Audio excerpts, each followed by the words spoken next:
Okay. Hey there, Rushing Wind. Give everyone a couple of minutes to hop on. If you could, let me know if I appear sideways to you. I normally turn my phone the other way, but I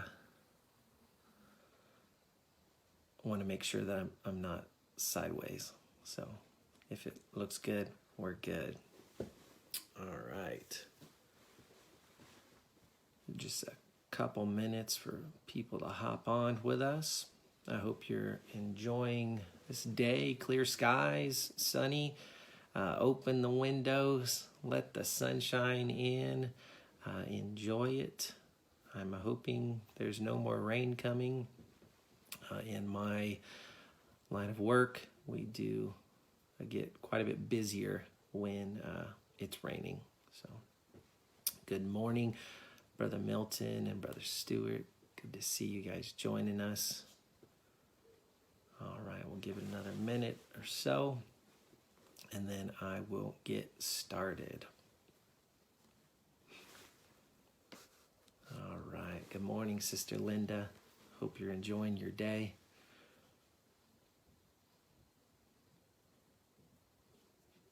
Sister Manzano, good morning. All right, so I'm going to go ahead and get started. It's 10:30 on the dot, and we like to be mindful of your time. For those of you joining that don't know who I am, I'm Chris Duncan. I have the privilege of being the assistant pastor here at Rushing Wind Church. So good to meet you. If I've not yet met you personally, I'm looking forward to being with you in church. So once we can get back together. Yesterday, I was on a conference call for work, and I have a camera attached to my computer. And it was probably about 50, 60 people on the call, and we can all see each other. And Rowan comes walking in, and on this call's executives and all kinds of stuff. And Rowan comes in stark naked and hops up on my lap during the call. So obviously, as quickly as possible, I ended the call for myself and had to address that. So that was pretty interesting. Good times when you have kids. So that was fun. But my wife spoke yesterday. Those of you who didn't have a chance to see that, she did a fabulous job. I asked her to write my devotion for today, but she declined. So I apologize. It probably won't be as good as hers. But I have been thinking about everything that's been going on, and I was actually listening to a preacher yesterday, and he was talking about normal, the new normal. And he said something that was very powerful. He said, when has anything ever been normal with God? It wasn't normal for Mary to be impregnated by the Spirit of God, a virgin mother, giving birth. That's not normal. It wasn't normal to call fishermen and tax collectors to spread the word of God. And so while we're looking at these times and addressing our new normal, just know that God has this all under control.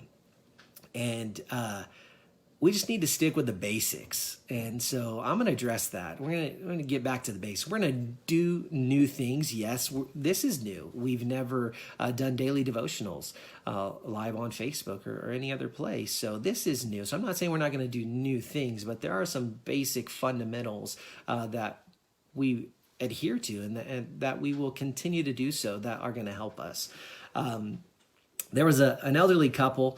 They were sitting in their living room, sitting on the couch, and the wife looks over at the man. He's actually on the other side of the couch, and she looks over and says, "You don't sit as close to me as you used to." And so he says, "All right." He gets up and goes and sits next to her, and she smiles, and she says, "You don't hold me as tight as you used to." And so he Says, all right. And he puts his arm around her and snuggles up close to her, and she smiles and she's enjoying that. And she looks over at him and says, you don't nibble my ear like you used to. So he looks at her and gets up and starts walking out of the room. And she's like, where in the world are you going? He said, I'm going to get my teeth. So that is a funny little story. And the Crons, I'm sure, can attest to that.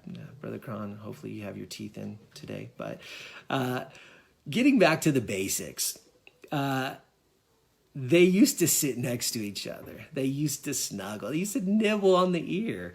But time had caused a separation. Life has caused a separation. And the wife called attention to that separation. And so the husband thankfully addressed it and filled that gap. And so right now, I think God's calling us back to basics. I really do. I use a journal.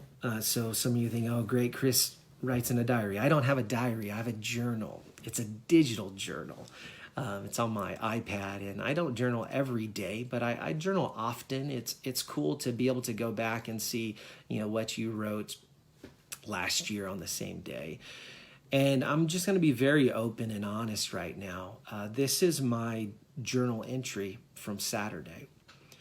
Well, it's the Saturday before Resurrection Sunday.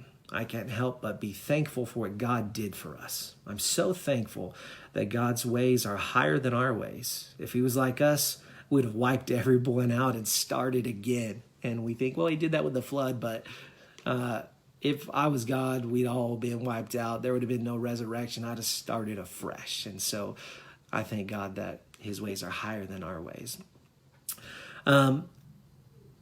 The amazing thing is, though, if he was like us, he would have wiped everyone out. Getting back to my entry. And I put, but God. That's an amazing statement. But God. I should be lost, but God. I should be dead, but God. I shouldn't have 5 kids and an amazing wife, but God. I love that statement, but God. I will always be thankful for it and live by it, but God. This weekend has always made me examine my heart. And then in my journal entries, I jump around a lot. It's just whatever's coming to my mind. My brain works very crazily. And so I jump to another subject that's very personal. My anxiety has subsided. I never lost faith in God,